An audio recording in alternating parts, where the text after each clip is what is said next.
You don't have to know everything, just where to ask, especially in a complex multidisciplinary field like head and neck cancer.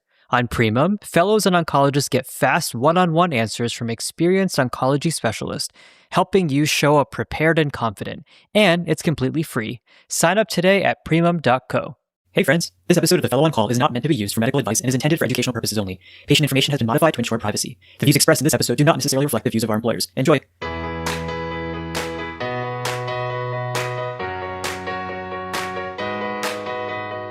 Welcome to another episode of The Fellow on Call, the HemOnc podcast. We're coming at you from Vanderbilt University Medical Center. I'm Ronak. I'm Vivek. And I'm Dan. And in today's episode, we continue on our head and neck cancer journey, this time focusing on surgical management. And we have a guest with us today, Dr. Michael Topf, who's joining us from Vanderbilt University Medical Center. This is a great episode. Everybody listen to this. It's definitely this one and our radiation oncology episode are by far the two most important episodes in this series. You don't get to hear a lot of these perspectives. We go through the data, we hear it from a different perspective from one of our colleagues in surgery. So really listen to this episode. I learned a lot, and I think everybody's going to get something out of this one. Just for those of you that have an opportunity to do so, please go to your tumor boards. Just sit in. You will learn so much, and this conversation is just really demonstrative of that. Let's go ahead and roll that show, guys. I know our listeners are eager to listen on this conversation.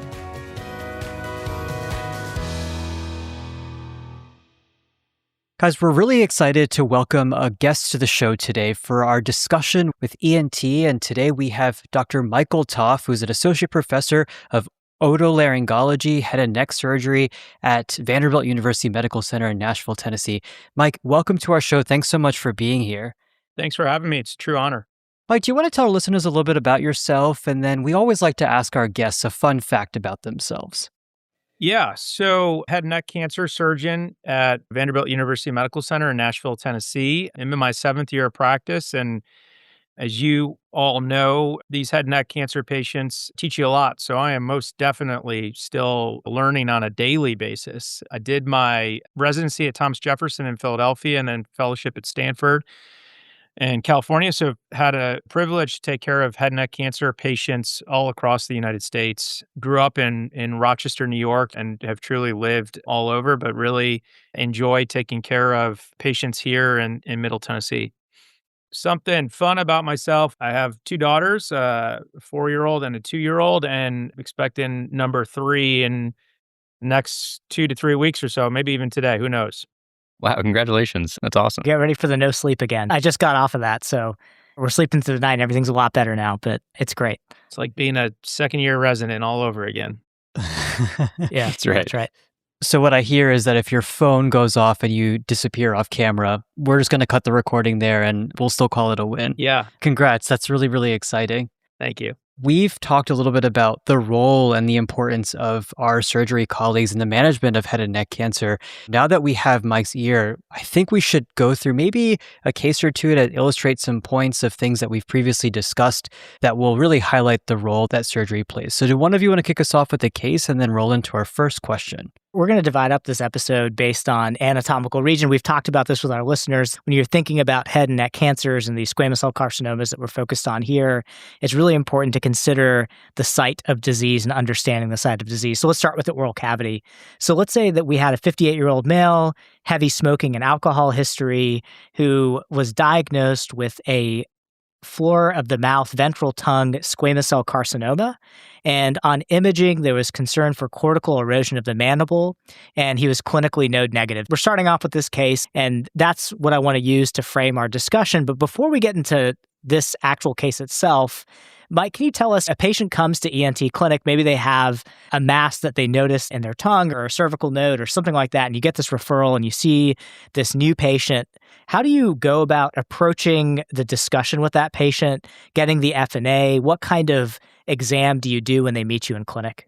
Just to emphasize, and you guys are already emphasizing, head and neck is so anatomic, subsite specific, right? So for this 58-year-old gentleman with a clinical T4 N0 floor mouth cancer, obviously there's not going to be a node necessarily to F&A in this case, but I'm thinking about and looking at my imaging. We got some imaging showing some cortical erosion. So if there's even just a little bit of cortical erosion, in my hands, I'm doing a full thickness segmental mandibulectomy, not trying to do any partial marginal mandibulectomy. Those are really for, in my opinion, cases where the tumor is abutting but not invading the cortex.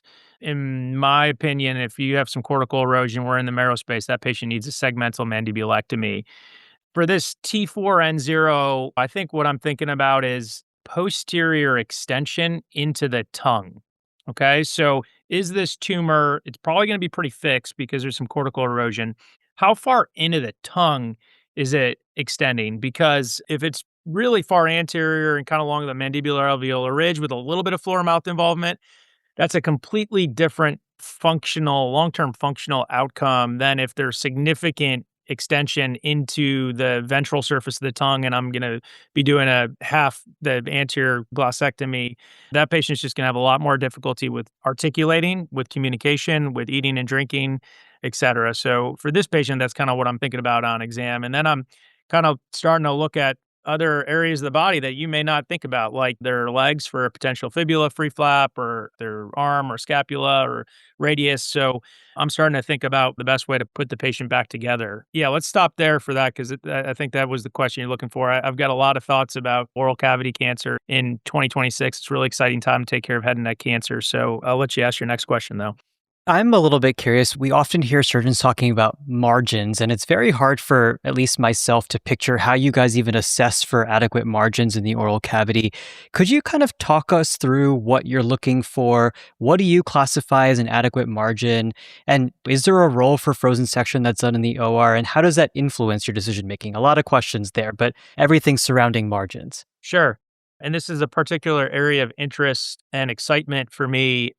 Very much, both in the research and clinical spaces, care a lot about head and neck cancer margins. So traditionally, a positive margin, I think in 2026, is often defined as cancer, invasive carcinoma at the ink. We're going to take out this anterior floor mouth cancer with mandibular erosion, and ultimately it's going to be the surfaces of that specimen are going to be inked by a pathology assistant, and that is going to be interpreted by a faculty pathologist, and they're going to render a diagnosis in terms of margin status. And that's going to probably be clear, which is typically, most commonly, though this is debated, defined as greater than 5 millimeters, close, which would be negative, no tumor at ink, to 5 millimeters, and then positive would be invasive carcinoma of the ink. We oftentimes, not to the extent necessarily of a breast pathology report, we typically only, a lot of times, at least in my experience, get one margin, the closest margin report in terms of distance. So our synoptics and our pathology reports will say closest margin anterior soft tissue 4 millimeters. I do want to emphasize that HPV positive oropharynx cancer is a completely different margin definition and interpretation. But for this oral cavity cancer, I would typically say the most widely accepted is invasive carcinoma at the ink is positive, up to 5 is close, and then greater than 5 is clear. Traditionally, a close margin is an indication for adjuvant radiation therapy. Now, if the patient doesn't have any other adverse pathologic risk factors, and that margin distance is 4 millimeters, I don't know if you're definitively going to radiate that patient or not. It's going to depend on the tumor board and the overall surgeon's perception of the case. But that close margin in combination with maybe some perineural or other adverse risk factors can sway our tumor boards to recommending adjuvant radiation. And then based on 2 really landmark clinical trials done in the 90s, RTOG 9501 and the EORTC 22931, that kind of defined high-risk pathologic factors, both extranodal extension and or positive surgical margins are an indication for adjuvant platinum-based therapy in addition to radiation after surgery. Awesome. Thank you for going over that. It's very, very helpful. We talked about how this patient is clinically node negative. We also talked about how in 2015, the group out of India, Tata Memorial, published a study showing that elective neck dissection improves survival, even in folks who are clinically node negative.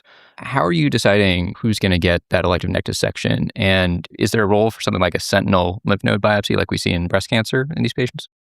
That's a great question. And I love that you guys are getting into the head and neck literature. This is for your listeners. Thank you. Yeah, so that's the DeCruz New England Journal study published in 2015. I mean, an absolute amazing clinical trial, what they accomplished with that clinical trial. And I do want to just emphasize one thing about that clinical trial, and that's that trial was for clinical T1, T2, N0 oral squamous cell carcinoma patients. Okay. So, the patient that our vignette, this clinical T4, N0, 58-year-old, is not necessarily in that trial. But yeah, they demonstrated that doing an upfront elective neck dissection conferred a overall OS survival benefit when compared to a watchful waiting approach, where you're not going to do the neck and you're going to just keep a close eye on it. And that trial definitely has transformed our field and our thought process. And I think increasingly, particularly in the United States, surgeons are aggressive about doing an upfront elective neck dissection. For this T4N0, I'm doing bilateral neck dissection with this kind of anterior. It's almost certainly going to be in the midline, so I'm going to do bilateral elective neck dissection. But if we're going to kind of switch to like more of a T1 or N0 oral tongue cancer that's well lateralized, yeah, there are several options. We do consider the depth of invasion. So there's some subset analysis in that trial that really showed that starting at 3 millimeters of depth of invasion, and the study wasn't necessarily powered to answer this exact question, but the benefit really started to kick in at 3 millimeters of depth of invasion. We went back and looked at our own internal data at Vanderbilt and saw an improvement as early as 2 millimeters of depth of invasion. I think myself and a lot of my partners are pretty aggressive in recommending an elective neck dissection for that T1N0 oral cavity patient. I'm also a believer in sentinel node. I try to just do these sentinel node cases for oral cavity on trial right now. We have a trial through the NRG HN006, whose national PI is Stephen Lai, and I have that trial open at Vanderbilt. But that's investigating in a non-inferiority setting, is sentinel node biopsy equivalent to an elective neck dissection in that patient population? I think it will be, hypothesize it will be, but we look forward to those phase 3 clinical trial results. And I think what I love about the surgery literature when we think about oncology, it's very pragmatic. It's really, some of the concerns we have in medical oncology about post-protocol therapy, some other very nuanced things. We're seeing a clean trial, and that Topf Memorial trial is a really good study for medical oncology fellows to check out. Anybody should read it. I mean, it's a very, very pragmatic study asking a very, very important question. I want to talk a little bit about induction. I know this is the exciting times that we have here, particularly in oral cavity. We had the keynote study that we've talked about in our prior episodes. We were looking at perioperative pembrolizumab for these patients. And in the study, it looks like it didn't compromise surgical outcomes. Everybody got to surgery at the same rates between the two arms, which we've also talked about how induction therapy with TPF, when you're looking at some of this older data, we have data there that showed there was no survival benefit for induction to take these patients to surgery. So now we have this perioperative pembrolizumab study. How are you, as a head and neck surgeon, when you're thinking about selecting that patient? I think this is really important for our listeners. Which patient do you think is the right patient when we're thinking about doing a couple of cycles of pembro before surgery? How do you think about that choice? We also have the Nivo post-op study looking at post-operative nivolumab, not necessarily prior to surgery. So I just wanted to get your thoughts on the study. Which patient do you think would be most amenable to getting this perioperative pembrolizumab strategy?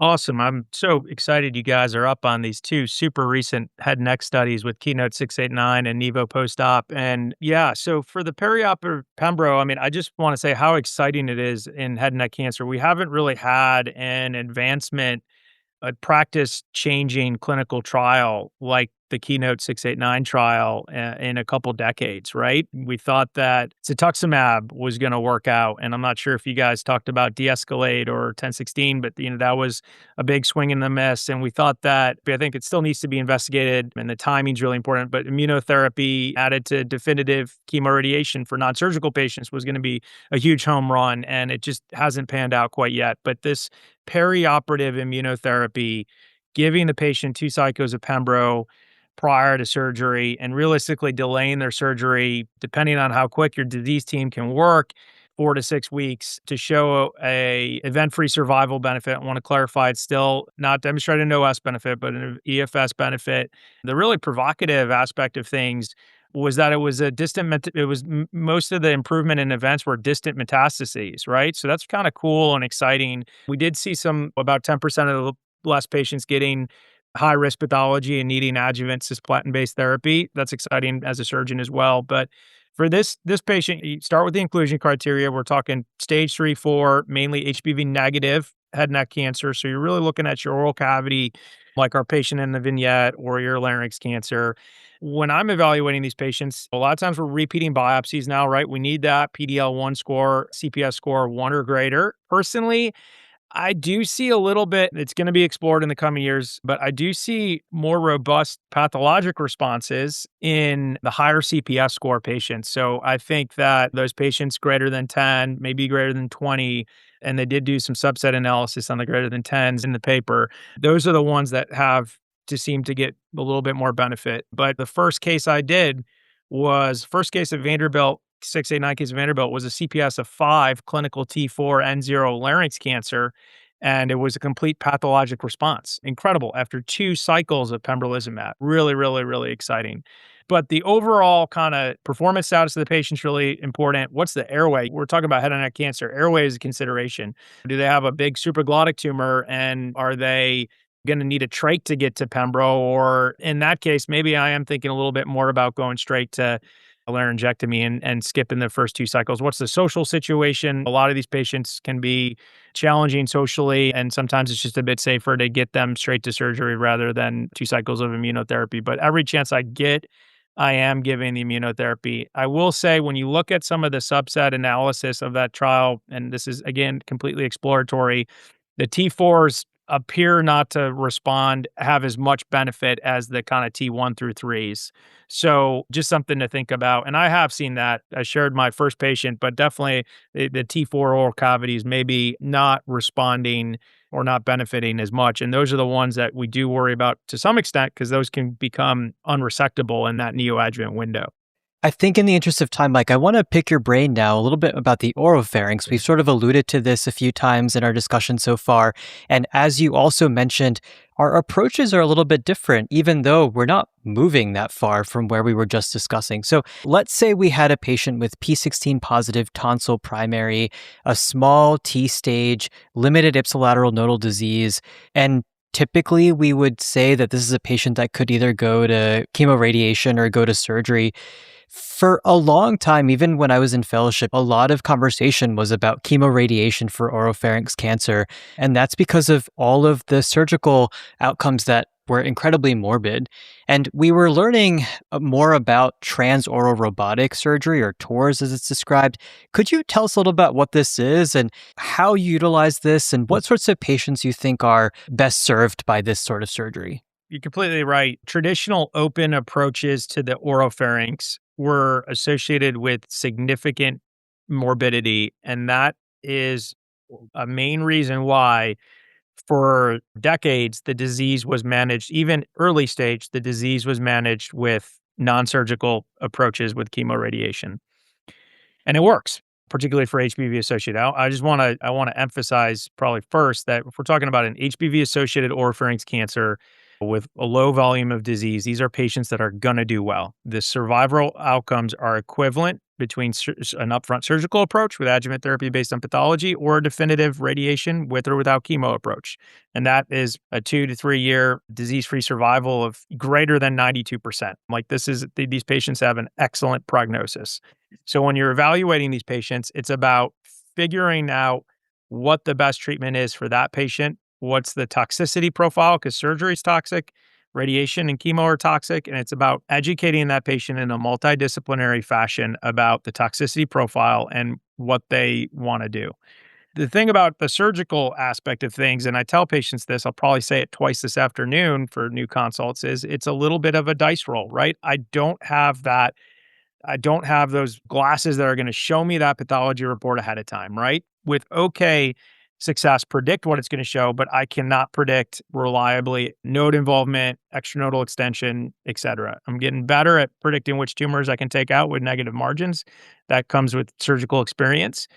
But particularly the nodes can be really, really challenging to predict. But it's a really exciting time. The Da Vinci robot, was FDA approved for oropharynx cancer TORS for T1 and T2 tumors in 2009. That was the initial SI robot. And we have a SP robot that was FDA approved in 2019, which is our single port robot that a majority of surgeons are using across the country. And that allows us to really immerse the surgeon within the oropharynx.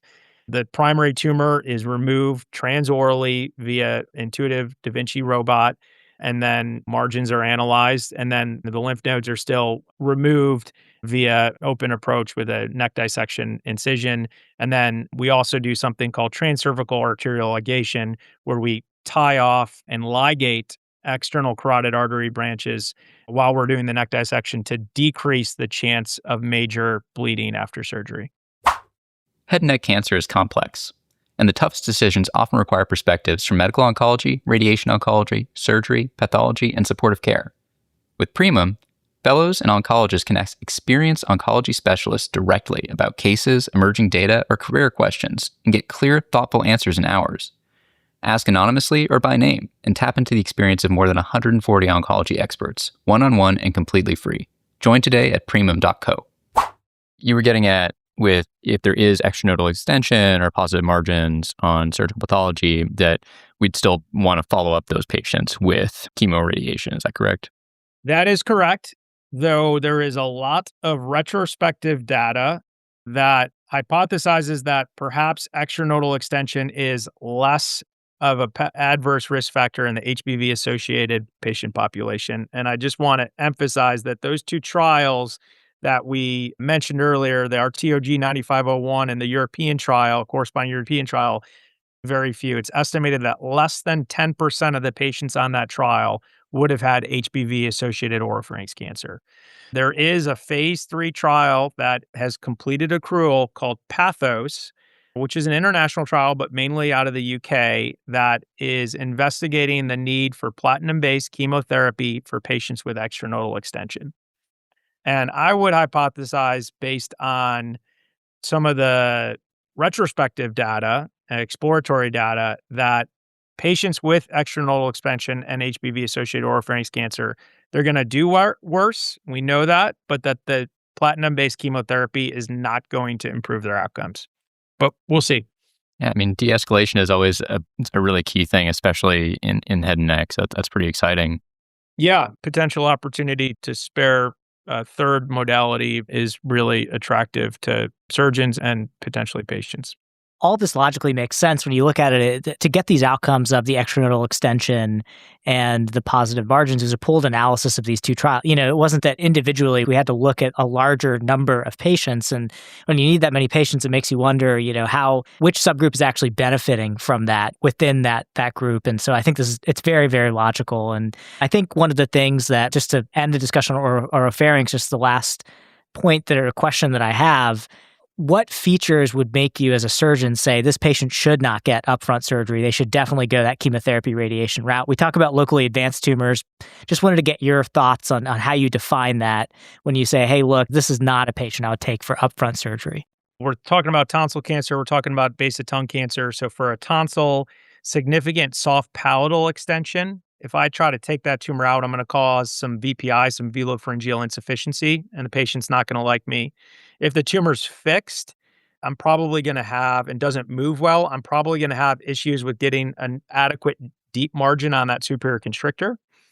There are other anatomic considerations. Occasionally, patients have a retropharyngeal internal carotid artery, and that can be problematic for taking out a tonsil cancer. You do not want to expose that. For the base of tongue, I'm really looking at not all T2 and T3 tumors are the same, right? So is it exophytic? Is it endophytic, right? So a exophytic tumor with a small stalk, it may be 4.2 centimeters, but actually that's a patient that actually could do really, really well with an upfront surgical approach. But if you had a 4-centimeter tumor that's an endophytic tumor with significant extension anteriorly, it's where we're kind of looking at our sagittal CT or MRI or PET scans, and looking at that cross-section, how far it extends into the tongue, that can be problematic from a functional standpoint if we're going to take a lot of that kind of base of tongue musculature.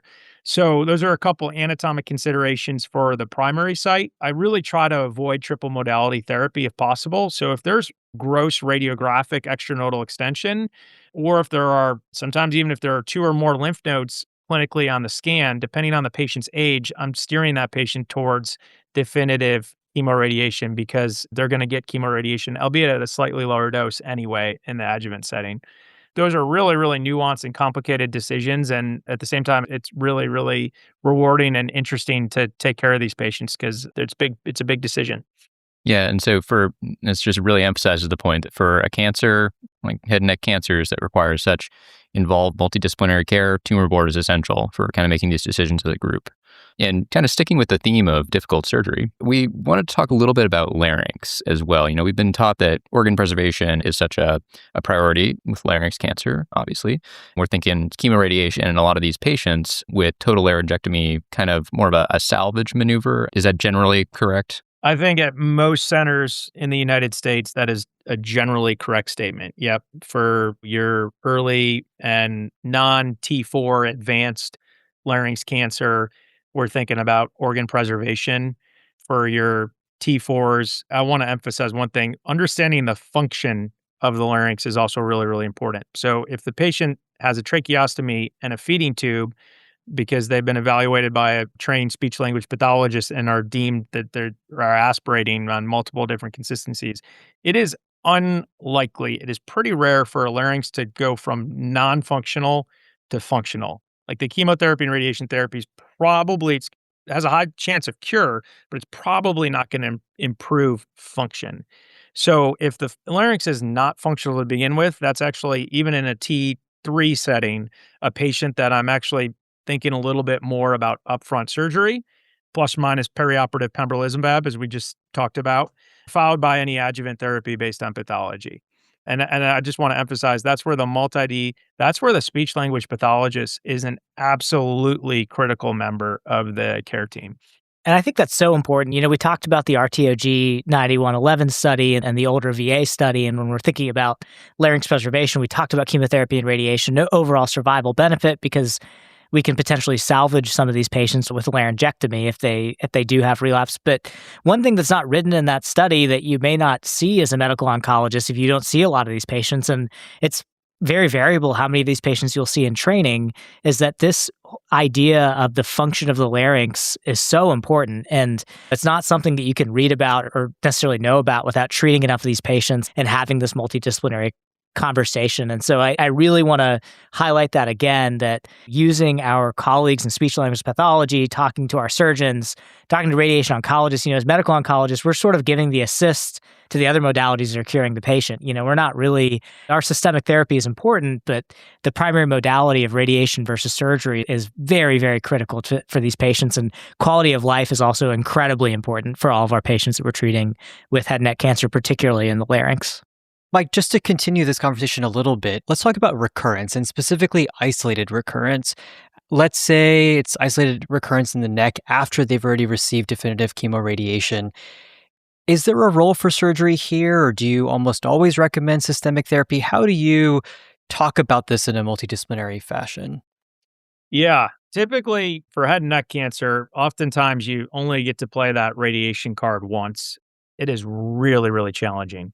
If we're talking about a persistent node or a node recurrence after definitive chemoradiation, oftentimes if it's resectable, we're thinking about surgery. I will say for HPV negative disease, a nodal recurrence or persistence, that is an ominous sign. That is not good. For HPV positive, a big thing is how far is the patient out from their treatment? Okay, so it is a disease process that is not all that dissimilar to rectal cancer, and the patient may still be getting benefit from the radiation 3 to 6 months after the completion of their treatment. And I'm a big believer in not necessarily jumping to a salvage neck dissection right away, because there is definitely morbidity with a salvage neck, even though it's just a neck dissection, and particularly in a previously radiated patient. Let the patient have just a little bit of time, in my opinion. And that's where I will tell you, PET CT scan is very, very poor test at 3 months post-treatment in HPV positive patients. The positive predictive value is like 35%. That's where increasingly I'm incorporating ctDNA into my practice.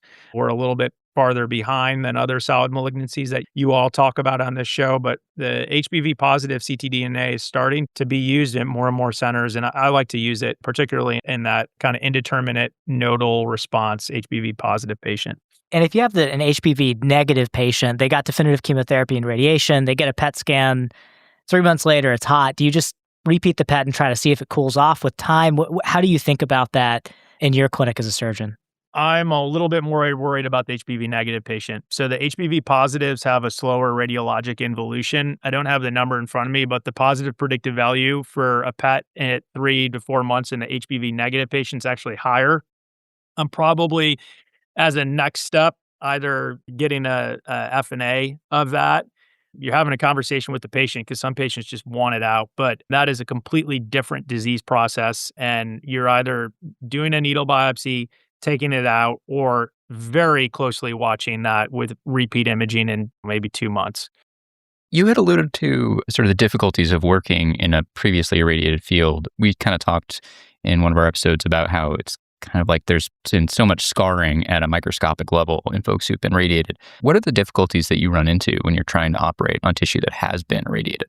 Determining the extent of the disease can be more challenging. The wound healing is significantly more challenging. That's where a lot of time we're doing free tissue transfer or free flaps, where we're bringing non-radiated vascularized tissue to the area. But the wound healing is a lot more challenging. Determining the extent of disease is more challenging. And you also are going into those operations knowing that the biology of that patient is completely different than your primary, right? This is a patient that has disease despite being treated with chemotherapy and radiation therapy, and that your surgical salvage is realistically your last good shot at cure, really is. So specifically with that patient population, I would like to just point out NRG-HN015, which is a clinical trial that is investigating chemo or chemoimmuno or standard of care in patients that are undergoing surgical salvage. It's a phase 2 trial that I believe Nabil Saba from Emory Winship is a medical oncologist, great thought leader in the field,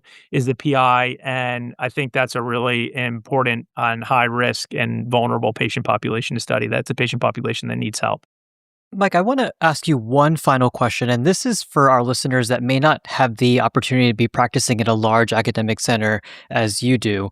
We talked extensively about the role of multidisciplinary conversations and how you guys are making these decisions with input from so many different people. Who do you, in your opinion, are the critical players to have as part of these conversations? If you had to describe the ideal multidisciplinary team, what would that consist of? I get to take care of a lot of people across the state of Tennessee and Southern Kentucky, and Northern Alabama and Mississippi. And I recognize that about half of my patients can't get their definitive radiation or chemotherapy at our institution and need to go closer to home. And I think maintaining strong relationships with those local oncologists is really important because they are treating they're providing a great service to their communities and treating a lot of different solid malignancies, right? But I mean, in an ideal scenario, this is a patient population that benefits from a surgical oncologist, a medical oncologist, increasingly with the Keynote 689 trial, a radiation oncologist, a speech language pathologist, as we highlighted, and that can be really important for determining which way to treat and also just rehab, prehab, and post-treatment rehab. So even your T1N0 tonsil cancer is going to benefit in a completely different manner, but is going to benefit from a speech language pathologist. This is a patient population that is malnourished, so nutrition is really, really critical. We constantly need social work for our patient population, and they provide a great service for us. And then I think in a perfect world, I think there are some really great cancer-focused physical medicine and rehabilitation doctors. We have one at our institution, Christina Klein-Koros, that is like, my patients love her. She is doing so many cool interventions, Botox for fibrosis, et cetera, that patients just get a lot of significant quality of life benefit from. It really does take a team and a village to take care of these patients, but the head and neck are so critical for our daily function that I think it warrants it. Mike, I just wanted to thank you so much for sitting down, taking the time with us to go through all of these things. It was a really, really informative episode for our audience. I learned a lot today. You can't stop learning when it comes to oncology and the treatment of our patients, particularly in head and neck cancer, which fortunately now we have newer therapies, we have perioperative immunotherapy, and we're really defining which patients need which modality of treatment. And it's really just an exciting time to be taking care of some of these patients. Before we head out of this episode today, any parting thoughts from you? My last parting thought would just be that it is for this podcast in particular, it is a really exciting time to be taking care of head and neck cancer patients with this perioperative immunotherapy algorithm. And there are just so many fun challenges to overcome that are institution specific on how you get these people immunotherapy before surgery quickly and safely. And just want to emphasize how fun it is to take care of these patients. They really are a rewarding group. I love the relationships that we get to make with the patients and families. And now increasingly, we're just relying on our colleagues to improve the logistics and the process and whatnot. So my last thing I'll say is, despite not necessarily taking care of a lot of head and neck cancer patients, this podcast, you guys know your stuff. Very impressive. Well, thank you. Yeah, we really do appreciate your time.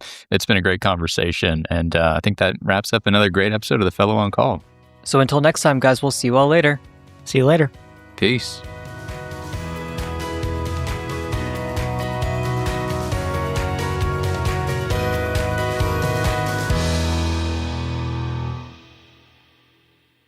This podcast was edited by Resonate Recordings.